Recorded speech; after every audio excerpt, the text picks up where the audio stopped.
हम जाएंगे कहाँ से?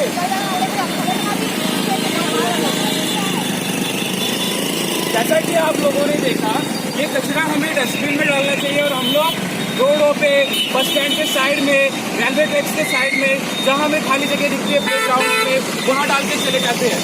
जैसे कि हमें नहीं करना चाहिए। और आज के नुक्कड़ नाटक के माध्यम से हम आप लोगों को यही बताना चाहते हैं कि हम अपने देश में स्वच्छता किस तरीके से रख सकते हैं और हमें किस तरीके से रखनी चाहिए और हम किस तरीके से अपने देश को गंदा कर रहे हैं। तो चलिए देखते हैं आज का हमारा नुक्कड़ नाटक।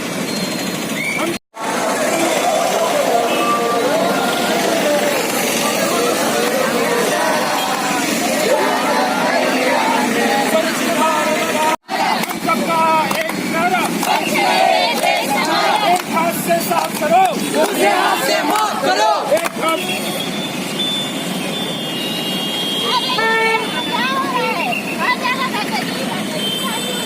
अरे हाँ, आजकल कॉलेज के आस-पास हर जगह पूरा कचरा ही पड़ा। हमारा नेता कैसा हो,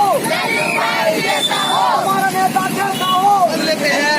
ये हम अपने हर गलियों मोहल्लों को देश को स्वच्छ रखेंगे, गाँव को सुंदर बनाएंगे और स्वच्छता अभियान अपना योगदान देंगे।